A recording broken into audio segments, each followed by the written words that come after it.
Hello and welcome guys to the another tutorial of machine learning series, and here today we will be learning about tree growth.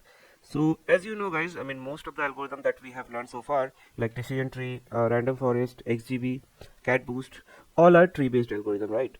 And we also know how splitting happens, basically between the root node and the branches. Okay, so there is some important aspect I wanted to share with you guys, which is related to data structure that I will be covering in this video.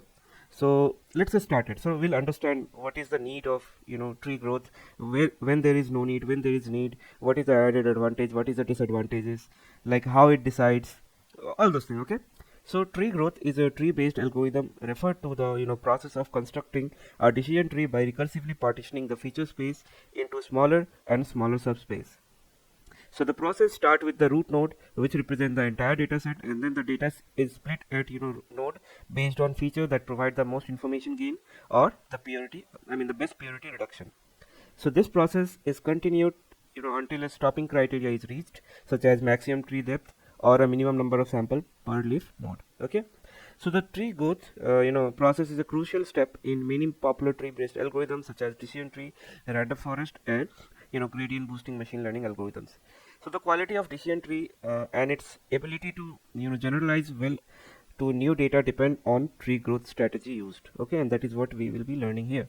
So the two main tree growth strategies are depth first growth, that is level wise, then it is best first first growth. Okay, so these terms may sound familiar when it when we talk about data structures. So in data structure we have depth first search and best first search. Okay, so these are similar terms, but the little bit definition is changed. So let's understand what exactly changes. So depth first growth involves partitioning the data at each node by all possible feature split, and selecting the split that result in highest information gain is depth first growth. So this strategy guarantees that the tree will be complete and balanced, but can lead to overfitting if not properly regularized.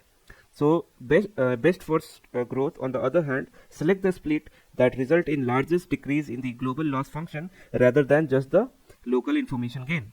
So this approach can lead to faster convergence and lower training loss, but it can also result in unbiased tree and underfitting or overfitting if not properly regularized. So the tree growth strategy is used in tree balanced algorithm, which can have a significant impact on its performance, accuracy, and generalization ability.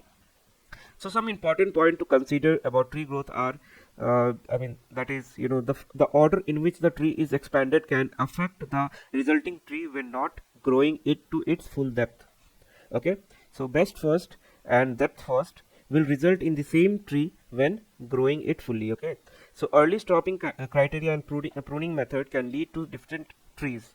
Definitely, right? Pruning is stop it to fully grow. Then there is a truncation method also, which help us truncate fully grown tree. Okay, and then early stopping criteria. Okay, so this leaf wise approach often learn lower error tree faster than level wise, as it chooses split based on its contribution to global loss, not just the loss along a particular branch.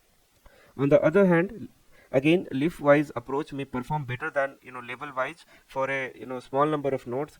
However, as the number of node increases without stopping criteria or pruning or truncation method, this both method will eventually converge the same performance, since they will build the same tree. And that is what important aspect of tree growth are. So I hope some of the concept that I wanted to share for tree growth strategies is clear now. And because this is important to know, not every time all the tree algorithm perform best, and it doesn't mean that if you are getting good accuracy or good performance evaluation metric you have chosen, doesn't mean that it is performing good. What if if you have created your custom evaluation metrics, and if you evaluate that metric and you will see that the performance is not that good, so that time you need to think about how the tree has gone. Okay, where we have missed anything. So those type of thing you need to keep on checking whether it is making sense or not. If it is giving good numbers of performance accuracy, that doesn't mean okay the branching or node splitting has been done in a better way. Okay, So it's depend. Okay, so it's depend again. You have to choose your hyperparameter in a way that it makes sense. It is doing what I was expected to do, right? So that's the thing. Okay guys, so now in the next video we will be learning about very popular light GBM algorithm. Okay, so see you guys in the next. Thank you.